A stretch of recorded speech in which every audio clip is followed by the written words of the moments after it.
E nós já vamos começar o nosso Vitrine Revista de hoje, tirando as dúvidas de vocês, nossos telespectadores, sobre a aposentadoria, revisão de aposentadoria, aposentadoria rural. Enfim, se você tiver alguma dúvida, não fica com ela, manda ela pra cá, que o advogado André Benedetti vai responder pra gente. Boa tarde, doutor, tudo bom? Boa tarde, tudo bem, Patrícia? Tudo bem, graças a Deus.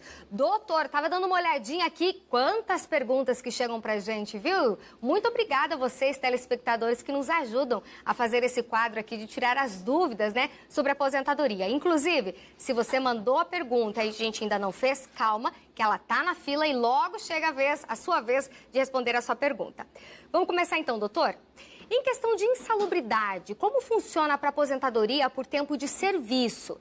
3 empresas de um mesmo grupo, 2 têm insalubridade e uma não tem, sendo que as 3 executam funções parecidas. Quando a pessoa se refere à insalubridade para efeito de aposentadoria, é porque quem trabalhou com atividade insalubre, ela tem um acréscimo no tempo de serviço. Então, um homem, quando trabalha na área insalubre, aumenta 40% do tempo trabalhado e a mulher 20% do tempo trabalhado. Isso até 12 de novembro de 2019, que foi quando teve a reforma da Previdência. E, às vezes, a pessoa trabalha em um ambiente que a empresa não paga a insalubridade. Mas o fato de não pagar a insalubridade não quer dizer que para o INSS a atividade não seja reconhecida como especial. E ele até coloca, nessa empresa é um grupo, pelo jeito, onde 2 das empresas têm a insalubridade e a outra não.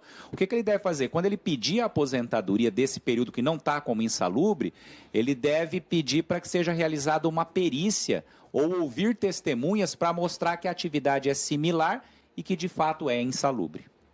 Boa tarde, eu sou Ademir do Guarujá, fiz uma cirurgia no joelho, rompimento da patela, fiz cirurgia em março de 2020 e até agora não recebi nenhum benefício. Fiquei com sequelas, não consigo mais trabalhar, pois sou mecânico industrial. Se ele fez essa cirurgia em março e até hoje não recebeu, eu acredito que ele passou por perícia no INSS e teve o benefício indeferido. Se isso aconteceu e ele não tem condições de trabalhar, ele deve entrar com uma ação na justiça contra o INSS para que, através de uma perícia judicial, seja reconhecida a incapacidade e ele possa, então, pedir o pagamento, inclusive, dos atrasados do período que ele ficou já afastado do trabalho. Meu esposo é aposentado por invalidez, era PM e estão descontando contribuição. É correto? Me parece, eu digo me parece porque já é uma pergunta relacionada à aposentadoria específica de um servidor público, de um policial militar. Mas nesta categoria, me parece que existe sim o desconto previdenciário para quem é aposentado. A regra agora determina isso. O que não acontece para quem é aposentado pelo regime geral de previdência, ou seja, o INSS. Isso não ocorre, mas ele tem uma aposentadoria diferenciada como servidor público. Boa tarde. Tenho cirurgia na lombar desde 2014. Evoluiu para uma soltura de pinos e estou na fila por uma nova cirurgia. Meu médico já testou incapacidade definitiva há muito tempo, mas o perito não aposenta. O que devo fazer? Parece que ela coloca, da forma que ela faz a pergunta, a impressão que a gente tem é que ela está recebendo o benefício de auxílio-doença. Porque ela fala que o perito não a aposenta, então dá a impressão que ela está recebendo auxílio-doença, mas ela gostaria da transformação em uma aposentadoria definitiva. O perito do INSS, ele só vai fazer isso quando ele tiver muita segurança de que ela não vai conseguir voltar ao trabalho nunca mais. Então, às vezes, ele ainda não sentiu essa segurança e eles vão mantendo a pessoa em benefício de auxílio-doença. E tem muita gente que pensa assim, mas não tem um prazo para esse meu benefício de auxílio-doença virar invalidez? Não existe prazo. Às vezes tem gente que fica 4, 5, 6, 7 anos em auxílio-doença e o benefício não é transformado em aposentadoria por invalidez. Isso acontece. O marido da minha amiga tinha o LOAS e faleceu. A esposa consegue aposentadoria por morte? Para ela, faltam 1 ano e 9 meses de contribuição para aposentar. O que é melhor para ela? Sou a Silene. Então, Silene, para sua amiga, aproveitando a pergunta, quando a pessoa ela é aposentada e recebe uma pensão por morte, não tem problema, a pessoa tem direito aos dois benefícios. Então, em tese, se ela tivesse direito a receber a pensão, a hora que ela atingisse o tempo para se aposentar, ela ia receber os dois. Mas aí tem um problema. Ela já coloca que o marido dessa pessoa recebia o LOAS. O LOAS é um benefício, é um apelido do benefício. LOAS quer dizer Lei Orgânica da Assistência Social. É o benefício assistencial que o pessoal chama de LOAS. E o benefício assistencial, ele não gera direito à pensão por morte. Então a amiga dela não vai ter direito à pensão. E não vai ter direito porque o marido recebia o LOAS. E por que ele recebia o LOAS? Porque ele não contribuía. Ele é um benefício que é concedido quando a pessoa não tinha qualidade de segurado, não contribuía para a Previdência Social. Vem bastante perguntas também em relação, por exemplo, a doenças, doutor. Olha só, boa tarde, me chamo Solange, gostaria de saber, eu tenho depressão e fibromialgia, não consigo trabalhar, sinto muitas dores, tenho crise de ansiedade, eu consigo me aposentar ou encostar? O que eu faço? Tenho 39 anos. Talvez consiga, é muito difícil a gente poder afirmar aqui sem ver o caso com todas as especificidades do caso. Em tese, se ela tiver qualidade de segurado, ou seja, estiver contribuindo para a Previdência Social, conseguir juntar uma documentação médica que fique claro para o perito que ela não tem condições de trabalhar. É importante ela juntar os prontuários médicos também, que ele vai conseguir entender todo o histórico de acompanhamento dela. Ela pode sim ter direito ao auxílio-doença. Vai depender da gravidade, de que se isso de fato está incapacitando para o trabalho. Olá, eu tenho 7 anos de carteira assinada, hoje sou agricultor. Esses anos de carteira valem para minha aposentadoria? É o André. Valem. A gente teria que saber qual é a idade do André, né? Porque se ele é trabalhador rural hoje, provavelmente a ideia é pedir uma aposentadoria como trabalhador rural. E ela é uma aposentadoria diferenciada, porque quando a gente fala de aposentadoria por idade para o trabalhador urbano, o homem tem direito com 65 anos. O trabalhador rural é com 60. E ele vai ter que provar que, no mínimo, 15 anos antes de completar essa idade, ou seja, a partir dos 45 anos, ele exerceu atividade rural, em regime de economia familiar ou como boia fria ou diarista. Tá? Então, é isso que ele tem que estar atento. Os últimos 15 anos, ele, a família que mora com ele, viver da zona rural. Doutora, aproveitando esse gancho em relação ao rural, por exemplo, tem diferença a pessoa que era da área rural e depois veio para a cidade, está com a carteira assinada para fim de aposentadoria, ou tinha, como o caso do André, era da cidade, carteira assinada e daí foi para a área rural? Tem por quê? Porque se a pessoa for se aposentar como trabalhador rural, onde ele vai ter que provar nesses últimos 15 anos do trabalho rural, ele vai aposentar 5 anos antes. Então, essa é a diferença. Agora, vamos imaginar o contrário. Ele era da zona rural e veio para a cidade e começou a trabalhar na cidade. Então, ele não vai poder aposentar com 60 anos, só com 65. Tá? Então, a diferença principal é essa. Lembrando que, por exemplo, no caso do trabalhador urbano que vai pedir aos 65, ele tem que ter 15 anos de contribuição. Se ele não tiver, ele pode somar com o tempo rural para atingir esses 15 anos.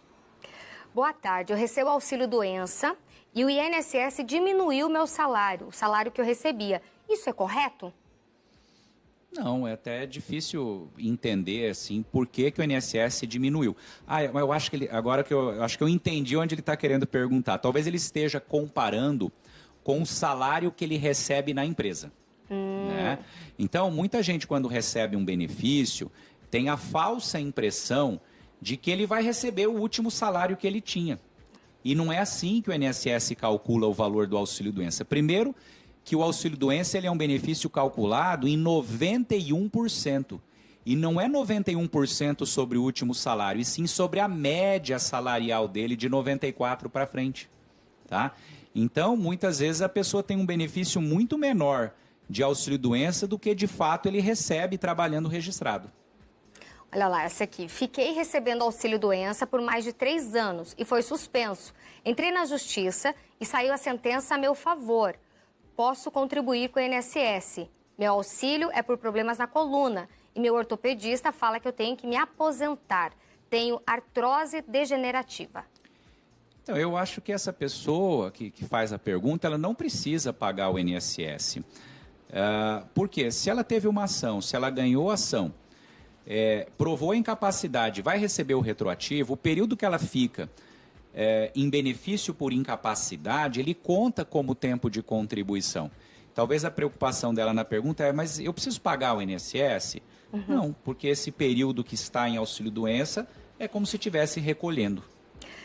Se já paguei 20 anos de INSS, preciso continuar pagando para poder me aposentar? Tenho 55 anos, sou mulher e trabalhei na roça desde os 12 anos.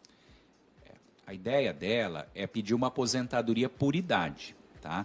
Lembrando que no caso dela, ela vai aposentar já com 62 anos em virtude da reforma da Previdência. Quem está fazendo a idade esse ano é 61, o ano que vem 61,5, 2023 62 e aí não sobe mais. Por tempo de serviço, teria que ter no mínimo 30, ela não vai atingir. Então, por que ela faz a pergunta? Ela deve saber que para aposentar por idade tem que ter pelo menos 15 anos pagos. Uhum. Então, eu preciso continuar pagando? Eu tenho 20. Não precisa. Só que se você parar de pagar e ficar doente no meio do caminho, precisar de um auxílio-doença, não vai ter direito também. Uhum. Agora, se com os 20 de contribuição, ela somar com um tempo de trabalho rural e atingir 30 ou um pouco mais do que 30, aí teria que fazer uns cálculos em virtude da reforma da Previdência, pode ser que ela já possa se aposentar agora. Entendi. Trabalho desde abril de 1991 até 2021. Consigo me aposentar já? Estão querendo saber se a gente sabe matemática aqui, doutor do céu. Fiquei afastada 2 meses pelo governo, completei 57 em setembro. E já recebi também em outubro o último seguro-desemprego. Eu posso dar entrada na aposentadoria? Então, ela tem por volta de 30 anos de contribuição, né? Muitos números, doutor do céu. Ficou afastada 2 meses, o período de afastamento de 2 meses conta como se tivesse contribuído. Como é de 91 para hoje, dá 30 anos de contribuição, se ela contribuiu direto sem buracos aí, né? Tá com 57 anos, completou em setembro. Quer saber se dá para dar entrada? A gente vai ter que fazer alguns cálculos, aí realmente não dá para responder de fato. Por quê?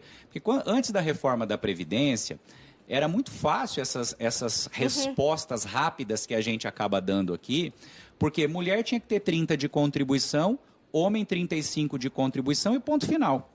Agora, você tem que pegar qual era o tempo de contribuição que a pessoa tinha até 12 de novembro de 2019 e, a partir dali, você calcular as regras de transição que vão ser viáveis para essa pessoa. Então, a gente não consegue responder isso no ar porque tem que fazer contas e contas, às vezes, demoradas. Mas ela deve estar próxima do direito dela. Boa tarde. Eu pedi o CTC no INSS, eles me enviaram, porém sem colocar a função. Sou professora. Pedi a correção. Já passaram-se mais de 2 meses e até agora não recebi nenhum retorno. Isso é normal? O que eu devo fazer? Minha aposentadoria era para início de março de 2021. Para quem não sabe, quem está nos ouvindo, CTC é uma certidão de tempo de contribuição. E ela pediu uma CTC, com certeza, porque ela é servidora pública. Então, a CTC é um documento que você pede no INSS quando você já trabalhou no regime geral, ou seja, no período que você foi seletista, e ela pega esse período do seletista e ela vai pedir para averbar no órgão público que ela está vinculada. Uhum. Então, o INSS dá um documento para ela falando, tem esse período aqui que ela trabalhou como seletista. E por que ela quer que conste como professora? Porque ela precisa disso para ter essa aposentadoria diferenciada no órgão público como professora. E a queixa dela é que o INSS está demorando, e realmente o INSS está um caos, está demorando para tudo. Tá? Não sei, pensando aqui assim, a gente tem que responder aqui muito rápido, né? Eu acho que talvez ela poderia fazer o requerimento do benefício já junto ao órgão público, mostrar que ela fez o pedido, juntar o protocolo e pedir para o órgão público oficial o INSS. E ver se o INSS daí tem uma pressão de um órgão público para responder isso com mais agilidade. Boa tarde, eu sou o Gilson. Eu recebi auxílio doença e agora foi mudado para auxílio acidente. Esse benefício, a possibilidade